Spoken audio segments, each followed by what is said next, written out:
નમસ્કાર મિત્રો, આપણે તત્વજ્ઞાનની અંદર પ્રકરણ 1 માં પહેલા લેક્ચરની અંદર થોડી ચર્ચા કરી ગયા, જેમાં આપણે સાદા વિધાન વિશે ચર્ચા કરી ગયા કે જે વિધાનમાં બીજા કોઈ વિધાનનો સમાવેશ થતો ન હોય એને સાદું વિધાન કહેવાય. એટલે કે એક અને એક માત્ર વિધાન હોય તો એને આપણે સાદું વિધાન કહીએ છીએ. અહીંયા બીજો મુદ્દો જે છે તે સંયુક્ત વિધાનનો છે. તો કે સંયુક્ત વિધાન કોને કહેવાય? તો સંયુક્ત વિધાન કોને કહેવાય આવો પ્રશ્ન પૂછાય. સંયુક્ત વિધાન એટલે શું? સંયુક્ત વિધાનની વ્યાખ્યા એટલે શું? સંયુક્ત વિધાનનું લક્ષણ એટલે શું? આવા કોઈ પ્રશ્ન પૂછાય તો તેનો જવાબ જે છે તે આ છે કે જે વિધાનમાં એક કે તેથી, જો મિત્રો અહીંયા આપણે ખાસ ધ્યાન રાખીશું, એક થી વધુ નહીં, પરંતુ કેવો શબ્દ વાપરેલો છે? એક કે તેથી વધુ. ઘણા બધા વિદ્યાર્થીઓ અહીંયા ભૂલ કરતા હોય છે કે એક થી વધુ આવું લખી દે. એવું નહીં, પરંતુ જે વિધાનમાં એક કે તેથી વધુ, એક પણ હોઈ શકે અને તેથી વધારે પણ હોઈ શકે, એક કે તેથી વધુ સાદા વિધાનોનો સમાવેશ થતો. કયા વિધાનોનો સમાવેશ થાય? તો કે સાદા વિધાનોનો સમાવેશ થતો હોય. આપણે સાદા વિધાનો જોઈએ ને આગળના લેક્ચરની અંદર કે આજે રવિવાર છે એ સાદું વિધાન છે. આપણે એવું બોલીએ કે આજે સોમવાર છે તો એ સાદું વિધાન છે. તો આવા સાદા વિધાનો કેટલા હોય? સંયુક્ત વિધાનમાં એક પણ હોઈ શકે અને એક થી વધારે પણ હોઈ શકે છે. એટલે સાદા વિધાનોનો સમાવેશ થતો હોય. કેવા સાદા વિધાનો? તો કે એક કે તેથી વધુ સાદા વિધાનોનો સમાવેશ થતો હોય તે વિધાનને શું કહેવાય? તો કે તે વિધાનને સંયુક્ત વિધાન કહેવાય છે અથવા કહેવામાં આવે છે. ફરીથી, જે વિધાનમાં એક કે તેથી વધુ, તો અહીંયા તમને પ્રશ્ન થશે એક વિધાન હોય તો સાદું વિધાન કહેવાય, તો અહીંયા કેમ એવું લખ્યું છે એક કે તેથી વધુ? તો એનું આપણે ઉદાહરણ જોઈએ કે અહીંયા જો એક જ સાદું વિધાન લખ્યું છે, તત્વજ્ઞાન અઘરો વિષય નથી, એક જ વિધાન લખ્યું છે, છતાં પણ એને સંયુક્ત વિધાન કહેવાય. કેમ? તો આપણે સાદા વિધાનની વ્યાખ્યા ઉદાહરણો આપ્યા તમે ઘણા બધા, તો એમાં એવું બધું હું બોલતો હતો કે પંખો ફરે છે, આ બેન્ચીસ છે, આજે રવિવાર છે. અહીંયા જુઓ તમે, વિધાન તો એક જ આપ્યું છે, છતાં સંયુક્ત કેમ કહેવાય? તો કે જ્યારે કોઈ પણ વિધાનને જ્યારે નથી લાગી જાય છે, નિષેધ લાગી જાય છે, ત્યારે તે એક વિધાન હોવા છતાં કેવું વિધાન કહેવાય? તો કે સંયુક્ત વિધાન કહેવાય. ફરીથી, જે વિધાનમાં એક કે તેથી વધુ, આ એક વિધાન અને આ કેટલા છે? આજે સોમવાર છે એક અને કાલે મંગળવાર છે બે. એક કે તેથી વધુ કેવા વિધાનો? સાદા વિધાન. જો આ એક સાદું વિધાન અને આ બીજું સાદું વિધાન. સાદા વિધાનોનો સમાવેશ થયો, બે સાદા વિધાનનો સમાવેશ થયો, અહીંયા એક સાદા વિધાનનો સમાવેશ થયો હોય તે વિધાનને કેવું વિધાન કહેવાય? તો કે સંયુક્ત વિધાન કહેવાય છે. બરોબર? ફરીથી, જે વિધાનમાં એક કે તેથી વધુ સાદા વિધાનોનો સમાવેશ થતો હોય તે વિધાનને સંયુક્ત વિધાન કહેવાય છે. ઉદાહરણ, તત્વજ્ઞાન અઘરો વિષય નથી. વિધાન એક જ છે, પરંતુ જ્યારે તેને નિષેધ લાગી જાય ત્યારે તે શું બની જાય છે? સંયુક્ત વિધાન બની જાય છે. એટલે એક વિધાન હોય તો પણ તેને કેવું વિધાન કહેવાય? સંયુક્ત વિધાન કહેવાય છે. બીજું ઉદાહરણ, આજે સોમવાર છે, આ એક સાદું વિધાન, કાલે મંગળવાર થશે, આ બીજું વિધાન, સાદું વિધાન. બે સાદા વિધાનો ભેગા થાય એટલે એ કેવું વિધાન બની ગયું? સંયુક્ત વિધાન બની જાય છે. એટલે મિત્રો, આ વ્યાખ્યા પણ આપણને આવડતી હોવી જોઈએ. આવડવાની સાથે સાથે આપણને ખબર પણ પડતી હોવી જોઈએ કે આવું કોઈ વિધાન આપ્યું હોય તો એને સાદું વિધાન કહેવાય કે સંયુક્ત વિધાન કહેવાય.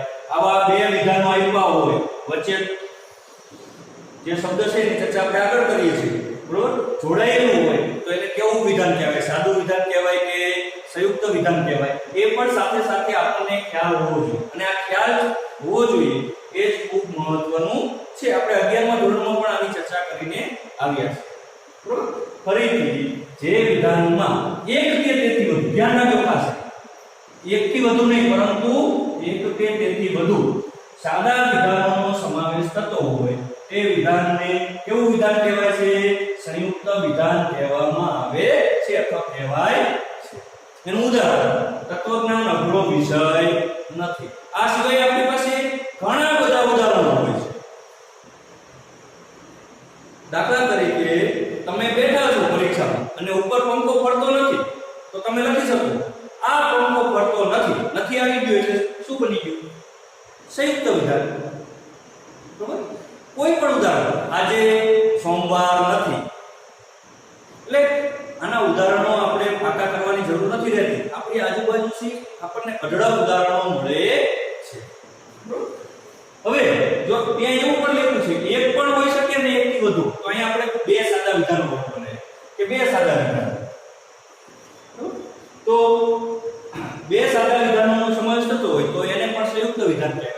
બરોબર, આજે સોમવાર છે અને કાલે મંગળવાર થશે. આના સિવાય આપણી પાસે કેટલાય ઉદાહરણો છે. ઘણા બધા આપણી પાસે આપણી આજુબાજુના ઉદાહરણો રહેતા છે. બરોબર, દાખલા તરીકે બારી ખુલ્લી છે અને પવન આવે છે.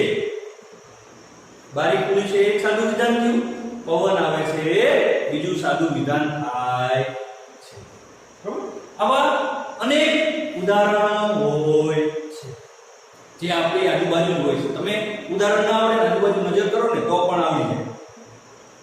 બરોબર, એટલે સંયુક્ત વિધાન કોને કહેવાય એના ઉદાહરણ પણ આપણને ખ્યાલ હોવા જોઈએ, અને વ્યાખ્યા તો આવડતી જ હોવી જોઈએ. સાથે સાથે આપણને એ પણ ખ્યાલ આવવો જોઈએ કે આ વિધાન આપ્યું છે સાદું છે કે સંયુક્ત છે, તે પણ આપણને ખ્યાલ હોવો જોઈએ. આપણે આથી આગળનો મુદ્દો જે ત્રીજો છે એની ચર્ચા કરીએ તો એ ખૂબ જ મહત્વનો મુદ્દો છે, અને તેના વિશે આપણે ઘણી બધી ચર્ચા 11મા ધોરણની અંદર કરી ગયા છે. છતાં પણ અહીંયા જોઈ લઈએ, અને આખું લગભગ મોટા ભાગનું જે અર્થશાસ્ત્ર છે એ મોટા ભાગે આ જે વ્યાખ્યા છે એના ઉપર ખૂબ જ આધાર રાખે છે, એના ઉપર ખૂબ જ મહત્વનું રહેલું હોય છે, જે છે તાર્કિક સહયોગીઓ કે તાર્કિક કારકો.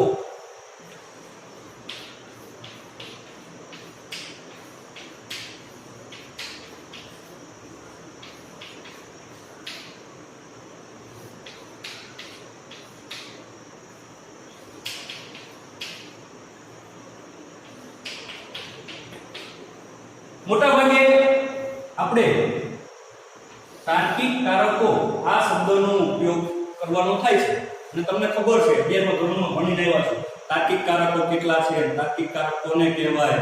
બરોબર, એ બધી ચર્ચા આપણે કરીને આવ્યા છીએ. પણ અહીંયા આપણને આપેલું છે કે તાર્કિક સહયોગી કે તાર્કિક કારકો. તો આપણે આ પ્રશ્ન છે એ પણ પૂછી શકાય કે તાર્કિક સહયોગી એટલે શું, અથવા તો તાર્કિક કારકો એટલે શું.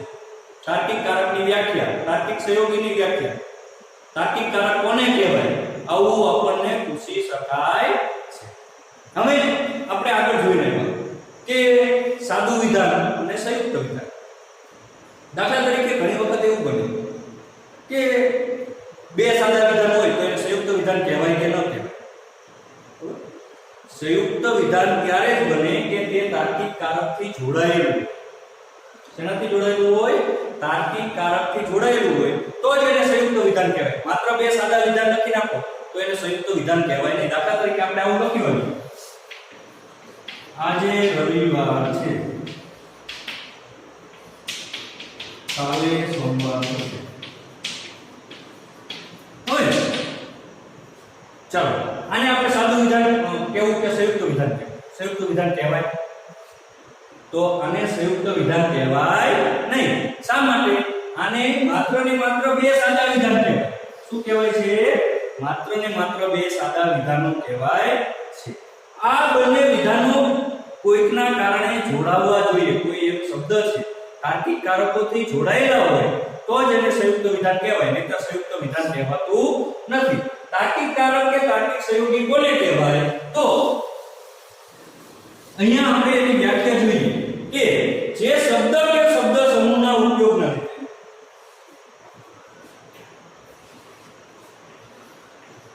જે શબ્દ કે શબ્દ સમૂહના ઉપયોગના લીધે સાદા વિધાનમાંથી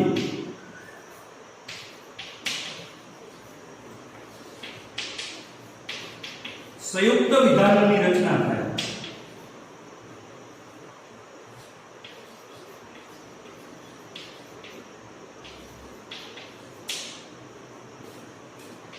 તે શબ્દ કે શબ્દ સમૂહને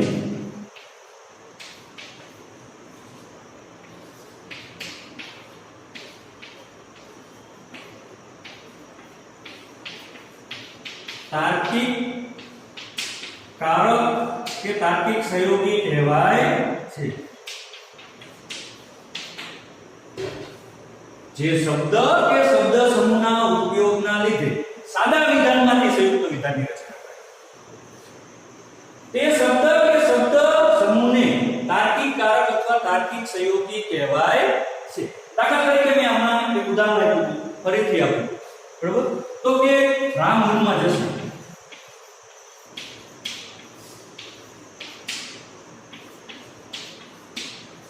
સીતા સાથે હવે તમે જુઓ તો આ બંને સંયુક્ત વિધાન કહેવાય, સાદું વિધાન કહેવાય. તો આપણે આગળ હમણાં ચર્ચા કરી તો એ પ્રમાણે આ બે સાદા વિધાનો કહેવાય અને સંયુક્ત વિધાન કહેવાય નહીં. પરંતુ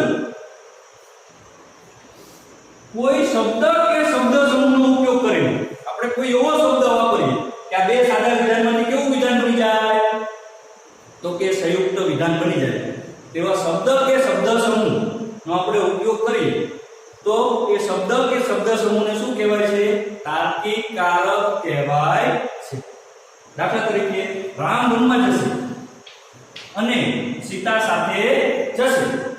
જો બંને જોડાઈ ગયા, બંને સાદા વિધાન છે પણ હવે અન્ય શબ્દ લખ્યો એટલે શું થયું? જોડાઈ ગયા.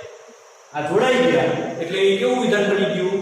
સંયુક્ત વિધાન બની જાય છે. જો ફરીથી જે શબ્દ કે શબ્દ સમૂહના ઉપયોગના લીધે દાખલા તરીકે આ શબ્દ આનો આપણે ઉપયોગ કર્યો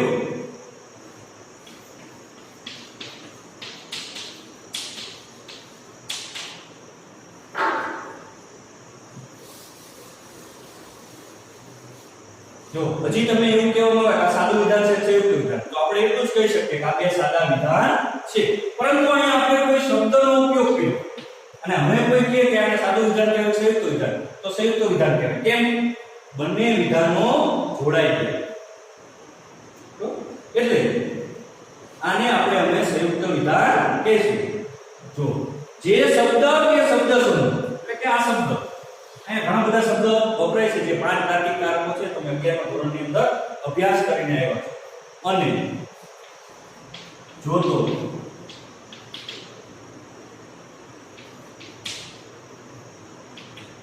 કાં તો અથવા જો તો અને તો જ નથી, આવા આપણે પાંચ શબ્દ કે શબ્દ સમૂહનો ઉપયોગ કરીશું. આને શબ્દ કહીએ અને આપણે શું કહેવું પડે? શબ્દ સમૂહ કહેવો પડે. આવો પણ આવે છે જો તો અને તો. તો આ શબ્દ સમૂહ ફરીથી જે શબ્દ કે શબ્દ સમૂહના ઉપયોગના લીધે આનો ઉપયોગ કરીને સાદા વિધાનમાંથી શું બની જાય? સંયુક્ત વિધાન બને. દાખલા તરીકે આ બે સાદા વિધાન છે ને આપણે એક શબ્દ મૂકો. જો રામ વનમાં જશે તો સીતા સાથે જશે. તો સાદા વિધાનમાંથી શું બની ગયું? સંયુક્ત વિધાન. સંયુક્ત વિધાનની રચના થાય. તે શબ્દ કે શબ્દ સમૂહને શું કહેવાય? તો કે તાર્કિક કારક કહેવાય છે. બરાબર? આ બધા તાર્કિક કારક છે. કયા કયા? તો કે અને જોતો કાં તો અથવા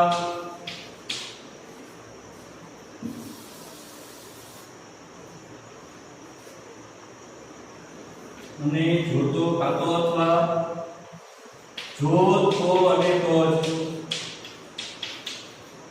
નથી. આ બધા એટલે શું છે?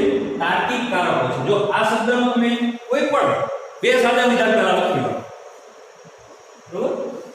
દાખલા તરીકે પંખો ફરે છે,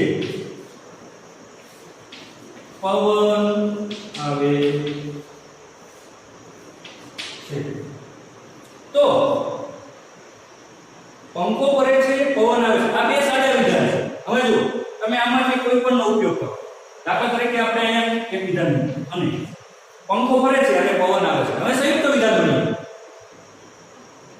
શબ્દનો ઉપયોગ કર્યો એટલે સંયુક્ત વિધાન બન્યું. તો આ શબ્દને શું કહેવાય? તાર્કિક કારક કહેવાય છે. એની જગ્યાએ તમે જોતો મૂકો, બરોબર? જો પંખો ફરે છે તો પવન આવે છે, એ પણ સંયુક્ત વિધાન બની ગયું. તો એ પણ શું થઈ જશે? તાર્કિક કારક છે. કાં તો અથવા, કાં તો હું રાજકોટ જઈશ અથવા હું અમદાવાદ જઈશ. તો બે વિધાન છે. કાં તો રાજકોટ જઈશ, અમદાવાદ જઈશ. આ બે સાદા વિધાન છે. તમે જો એને કાં તો અથવાથી જોડો, કાં તો હું રાજકોટ જઈશ અથવા અમદાવાદ જઈશ, તો એ વિધાન પણ કેવું બની જશે? સંયુક્ત વિધાન બની જશે. એટલે એ પણ તાર્કિક કારક છે. એ રીતે જો તો અને તો જ. જો વરસાદ આવશે તો અને તો જ પાક સારો થશે. એ પણ શું છે? તાર્કિક કારક છે. નથી. હવે પ્રશ્ન એ થાય નથીમાં શું હોય? તો નથીમાં હંમેશા એક જ વિધાન હોય. કેટલા વિધાન હોય? એમાં જ અહીંયા આપણે લખાયું હતું સંયુક્ત વિધાનની વ્યાખ્યામાં કે એક કે તેથી વધુ. બરોબર? તો દાખલા તરીકે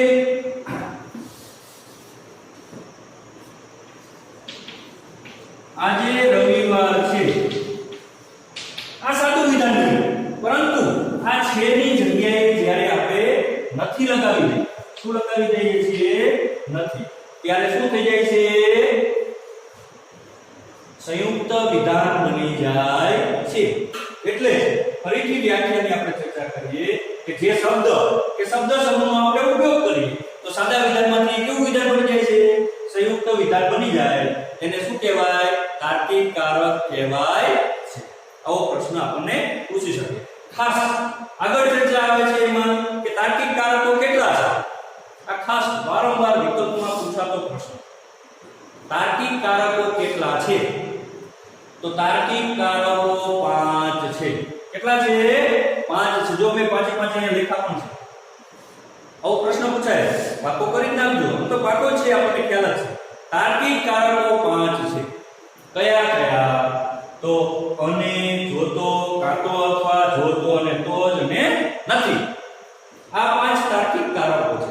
પણ આપણે અત્યારે તો એના માટેના શબ્દો છે, એના માટેના જે અલગ શબ્દો વપરાય છે તે આપણે અલગ આગળનો લેક્ચર જે અભ્યાસ કરીશું ત્યારે જોઈશું. એટલે આપણે જે આ બીજા લેક્ચરની અંદર ચર્ચા કરી એની ફરીથી હું ચર્ચા કરી દઉં. પહેલું તો કે સંયુક્ત વિધાન કોને કહેવાય? તો કે જે સાદા વિધાનમાંથી જે વિધાનમાં એક કે તેથી વધારે સાદા વિધાનોનો સમાવેશ થતો હોય તેને શું કહેવાય છે? સંયુક્ત વિધાન કહેવાય છે. તો દાખલા તરીકે રામનમાં જશે, સીતા સાથે જશે. આ બે સાદા વિધાન છે. વચ્ચે અમુક શબ્દ આવ્યા જોતો એટલે બે જોડાઈ ગયો તો એક વિધાન બની ગયું. અને કેવું બની ગયું? સંયુક્ત વિધાન. આ પણ આજે રવિવાર નથી, જો એક જ છે એટલે જ આપણે એવો શબ્દ વાપરતા હતા કે એક કે તેથી વધુ. એટલે એ પણ સંયુક્ત વિધાન બની જાય છે. આગળનો મુદ્દો તાર્કિક સહયોગી કે તાર્કિક કારક. તો કે જે શબ્દ કે શબ્દ સમૂહનો ઉપયોગ. આ 5 શબ્દોનો આપણે યાદ રાખવાનું. આ પાંચે પાંચ શબ્દો પણ આપણને ખ્યાલ હોવો જોઈએ. કારણ કે આપણે આના ઉપરથી આગળ પ્રેક્ટિકલ જે ગણવાનું છે, બનાવવાનું છે, દલીલો બનાવવાની છે, સત્યતા કોષ્ટક બનાવવાનું છે, તાર્કિક રજૂઆત કરવાની છે. એના માટે આ પાંચે પાંચ તાર્કિક કારકો ખૂબ જ મહત્વના છે. આખા તર્કશાસ્ત્રની અંદર આ પાંચે પાંચ તાર્કિક કારકો ખૂબ જ મહત્વ રહે છે. જે શબ્દ કે શબ્દ સમૂહનો ઉપયોગ કરે. શબ્દો કેવા? તો કે અને, જોતો, કાં તો, જો તો અને તો જ અને નથી. આવા જે શબ્દો છે તેના ઉપયોગના લીધે કેવો વિધાનમાંથી? સાદા વિધાનમાંથી. આપણે આ બે સાદા વિધાન લખ્યા છે, જો આ તો કાઢી નાખીએ તો શું થઈ જશે? એ સાદા વિધાન. સાદા વિધાનમાંથી કેવો વિધાનની રચના કરે છે? તો કે સંયુક્ત વિધાનની રચના થાય છે. તે શબ્દ કે શબ્દ સમૂહને શું કહેવાય? તાર્કિક કારક કહેવાય છે. આગળ તાર્કિક કારકો કેટલા છે? તો કે 5 છે. કેટલા છે? 5 તાર્કિક કારકો રહેલા છે. મિત્રો અહીંયા આપણે બીજો લેક્ચર પણ રોકીએ છીએ. આગળ આપણે ત્રીજા લેક્ચરની અંદર તાર્કિક કારકો વિશે જે 5 તાર્કિક કારકો છે એની ચર્ચા કરીશું.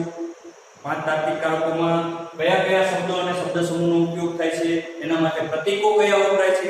કારણ કે આપણે પહેલા ચર્ચા કરી હતી કે તર્કશાસ્ત્ર એ કેવું છે? અર્વાચીન તર્કશાસ્ત્રમાં પ્રતીકોનો બહોળા પ્રમાણમાં ઉપયોગ થાય એટલે પ્રાતિક તર્કશાસ્ત્ર. તો એની ચર્ચા પણ આપણે આગળના લેક્ચરની અંદર કરીશું.